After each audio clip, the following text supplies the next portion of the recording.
Jamie, why don't we start? You've got Omarion Hampton, who makes sense. I mentioned it yesterday. I saw some people in my league trading for Hampton, trading for Trey Benson.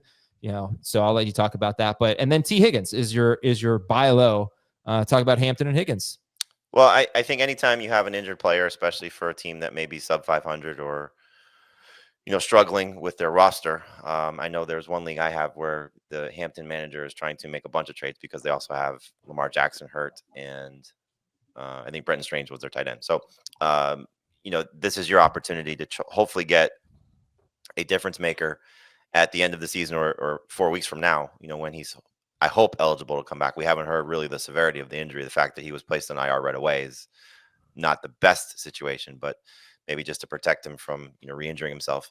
In any event, if you can get a player like this, it's the same thing with the injured guys. We've been saying this in this segment for several weeks now. Go trade for Mike Evans, go trade for Rashee Rice because of suspension when he's coming back. Any team that's struggling, that has these players on their bench, that, especially in the, not the case of Hampton because you could stash them on IR. If they're taking up a roster spot for somebody, like, that's even worse. So try and help them, give them players that are, doing something now. Help yourself out that you can, have a potential superstar down the stretch. In the case of T. Higgins, every T. Higgins manager hates him right now and is frustrated with him right now. Understandably so. It's been awful. You got lucky with the touchdown last week. There is a semblance of hope, as Heath said. It's probably a theoretical boost for these guys, more so than an actual boost for these guys. But if there's one thing that we know Joe Flacco will do, he will throw the ball down the field, and hopefully with more success than what we saw from Jake Browning. So if you can get T. Higgins cheap, why not try to do it just to see what he still has to offer? So I would say, like, of the struggling guys that have been bad at the top of the draft, in the cases of Brian Thomas Jr. and Ladd McConkey and T. Higgins, there's now something different for T. Higgins. And so if you can get a few weeks of peak T. Higgins from Joe Flacco, which I don't think is out of the realm of possibility, and then he gets you to the end of the season in your fantasy playoffs and Joe Burrow returns, you may have made a season-altering trade for probably next to nothing. So it's worth exploring to see if the T. Higgins manager would be willing to do so. Okay, I'm going to look at the most traded list. I can't imagine you'd give up. I'm going to just tell me who you would think of giving up for T. Higgins. I'm sure most of them are going to be no's at the top. Well, not necessarily, but A.J. Brown. No. Brian Thomas Jr. for T. Higgins. I would do that, yes. I'd rather have Thomas. There were little glimpses of hope last week. I'll take Thomas. J.K. Dobbins for Higgins. Rather have the running back. That would be more of need. I probably would lean in vacuum. And what was the phrase you once made famous? In a blanket. In a blanket. I'd rather have Dobbins in a blanket. I mean, to me, they're not even close. Right? Dobbins is giving me 15 fantasy points every single week, and Higgins is giving me 6, basically, unless he catches a lucky touchdown. I can't even imagine trading Dobbins for Higgins. But I mean, I do see how Dobbins could be a sell high because he gets one catch a week, and he scores a touchdown to buoy him every week. But and he gets hurt every year. But I don't know. I mean, it's just their production has been so different that I can't even imagine doing that. But you said it's close. Okay. Is anybody feeling my vibe there? I guess I just don't. I don't know. I'm nervous about Higgins still. No, I'd want another running back with Higgins for Dobbins, so a lower end running back. Maybe you could get TreVeyon and Higgins for Dobbins. Now we're talking. Oh yeah, TreVeyon. I can't wait to get TreVeyon Henderson. I love the guy who's getting 6 touches. But all right, we'll talk about him soon. I do have to tell you though. No. I mean, I understand. Look, he's one of Dave's buy lows. I was just having fun with it. But it's time for football at BetMGM. Register with BetMGM to get instant access to the best variety of parlay selection features, no sweat and boost tokens, live betting options, and much more. New players can receive up to $1,500 back in bonus bets with the bonus code FANTASY if they don't win their first bet. You don't want to miss out on any of the hard-hitting action at BetMGM. Place your money line, parlay bets, and more today. BetMGM, make it legendary. And the bonus code is FANTASY. Okay, Heath, you got Tetairoa McMillan. He has the most targets among wide receivers and probably among any position without a touchdown. 43 targets, no touchdowns for McMillan. And Nico Collins as a buy low. So Tetairoa McMillan and Nico Collins. Yeah, I think this is the McMillan one's probably an obvious one. And if you're in one of our analyst leagues, you're probably not going to have a lot of luck buying low on him because, as Adams made the good point, we're viewing Tetairoa McMillan as much better than what he's produced so far. But we also know that in a lot of regular people fantasy leagues, if you are not scoring touchdowns and you're not producing like more than a wide receiver 3, you are available for purchase. And I do expect, listen, last week was supposed to be the get right game, but now he gets the Cowboys. And he's just one explosion away from everybody viewing him as a top 15 wide receiver rest of the season. See if you can go get Tetairoa McMillan for even low end wide receiver two price, which is better than what he's been so far this year. Finally had multiple red zone targets in a game.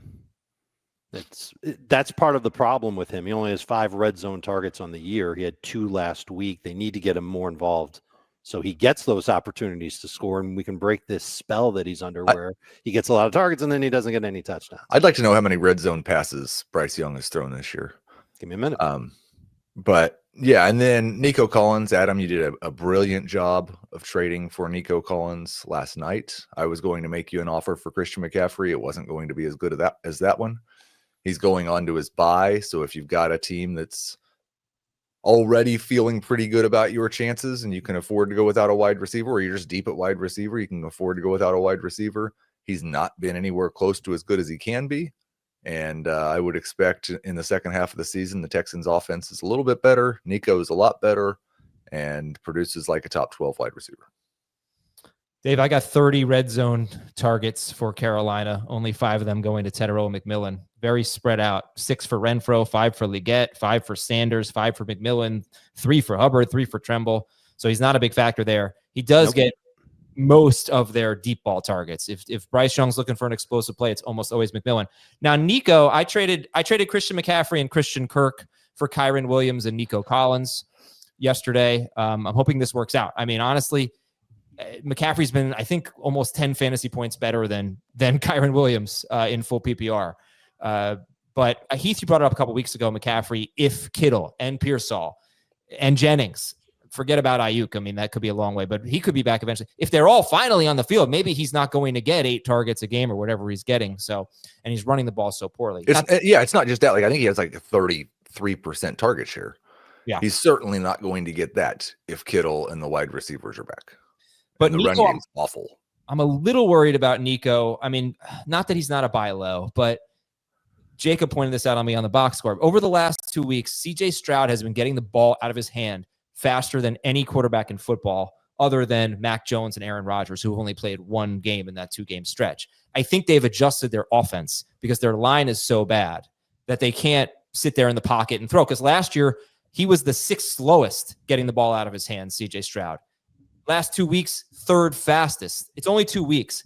But if they just have this kind of quick, short area passing game, I mean, I guess I'm thinking that Nico's probably not going to live up to the hype, but could still be better than what he's been.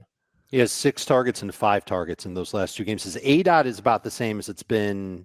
His ADOT's been like double digits over the last 3 games. So that's not affected, but certainly the volume has. All right, Dave. I'm sorry, just to wrap it up, I don't want to get the last word there. Heath, do you have that concern that Nico, what do you think he'll be? Kind of 2nd round good, 1st round good going forward? I think 2nd round good would be my expectation. And maybe instead of early 2nd round, it's late 2nd round. But I think if they get better at getting the ball out quicker, that may affect some of the ways defenses are covering them, which could open up some opportunities for Nico down the field. He's the new Tyreek Hill.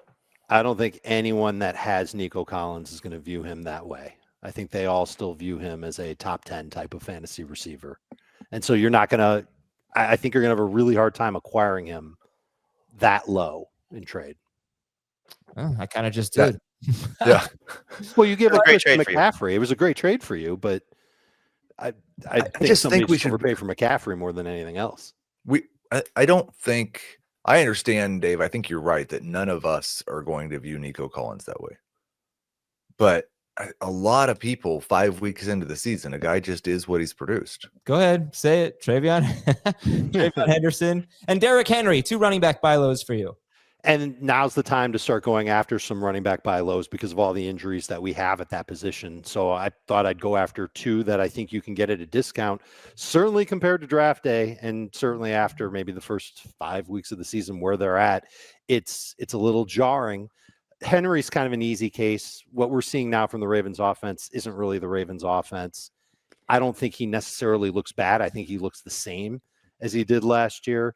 Tons of short runs last week. He was bottled up at the line. It was against Houston. I don't think the line was particularly good for Baltimore, but the efficiency will go back up once Lamar's back. The defense will get healthy eventually for Baltimore, and the Ravens will go back to being the Ravens. That's the hope. You're also able, and this is for sure, I don't think anybody that drafted Derrick Henry thinks of him as a top 10 type running back moving forward, and they shouldn't. But that's the type of player that you can get at a discount. This is the lowest you've ever been able to get Derrick Henry in trade. And if you're evaluating him as like a top 15 running back, I think you'll get him. And that's somebody that if you're really thin at the running back position, you don't want to deal with Chargers running backs off the waiver wire. You don't want to, cut deals for even cheaper guys. That's one to get. And with Henderson, Patriots lost a running back. Antonio Gibson done for the year. That three-way backfield split should go to two running backs now. And Ramadre's got a lock on goal line work, it seems like, as long as he doesn't fumble again or like 6 more times. But I think eventually TreVeyon Henderson will get into the mix, and his price is super cheap compared to, especially where we were drafting him, but also where his ADP was. It would be much lower than that if we were redrafting for the rest of the season. And I still believe in the talent there, and the opportunities should get larger.